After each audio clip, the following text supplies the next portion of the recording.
안녕하십니까. 제11기동사단 후국화랑사 주지 능파입니다. 반갑습니다. 오늘은 배품을 실천하는 보시에 대해 이야기 나눠볼까 합니다. 흔히 불교를 마음공부라고 하는데 마음에 괴로움을 가져오는 대표적인 것이 바로 탐욕이라 할 수 있겠습니다. 우리는 이 세상에 올 때 한 물건도 가져오지 않았고 갈 때 또한 빈손으로 갑니다. 오직 평생 자기가 지은 업만 자신을 따를 뿐이죠. 그래서 자경문에 보면 3일 동안 닦은 마음은 천년의 보배요 100년 동안 탐한 재물은 하루아침에 티끌이다는 말이 있습니다.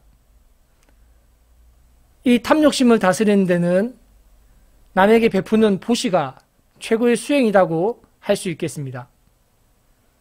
베품이라는 것은 불교에서 굉장히 중요하게 생각하는 부분인데 불교에서는 베품이란 수행의 시작이자 완성이라고 합니다. 불교의 궁극적인 목표는 부처, 깨달은 사람이 되는 것입니다. 하지만 그것이 그리 쉬울 리는 없습니다.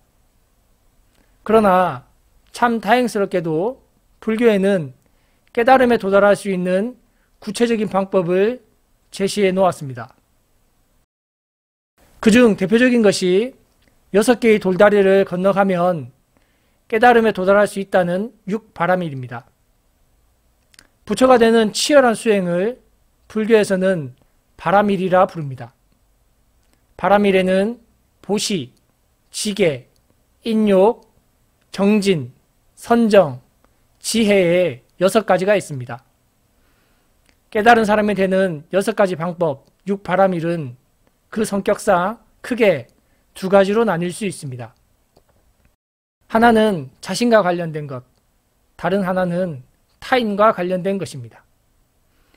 계율을 지키는 지계, 괴로움을 참는 인욕, 힘들어도 노력하는 정진, 마음을 응시하는 선정, 있는 그대로 세상을 보는 지혜, 이 5가지는 수행자의 치열한 자기 수행과 관련되어 있습니다.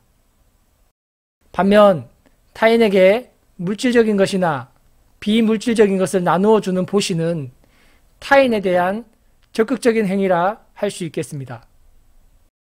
앞에 5가지가 개인의 내면과 관련된 것이라면 보시는 내면에서 벗어나 적극적으로 타인과 관계하는 수행이라고 할 수 있습니다.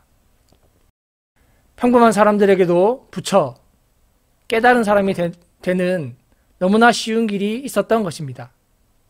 그것은 바로 보시입니다.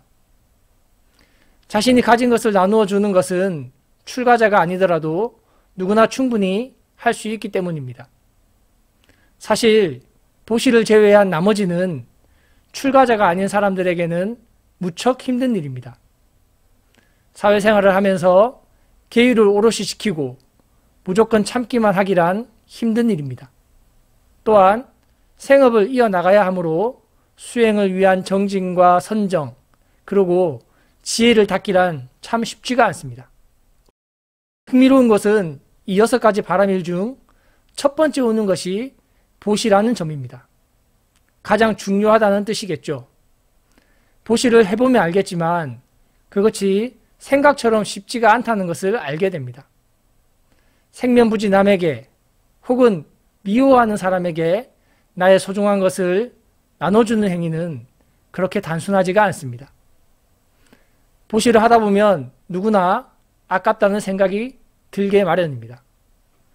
여기에서 보시라는 실천이 자연스럽게 이루어지는 것이 아니라 엄청난 의지를 수반하는 수행이라는 것이 분명해집니다.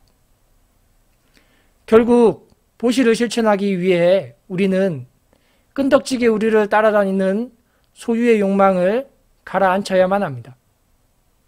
그래서 보시를 수행의 시작이자 완성이라고 했던 것입니다. 보시를 했다는 것은 소유의 욕망을 가라앉히고 동시에 치열한 자기 수행이 완성되었다는 것을 보여주는 구체적인 증거이기 때문입니다. 여러분들께 베풀 수 있을 때 베풀어라는 말을 당부하고 싶습니다. 베품이라고 하면 대단한 것이나 많이 가져야 가능한 줄 압니다. 하지만 그렇지만은 않습니다. 베풀 수 있는 방법은 너무나 많이 있습니다.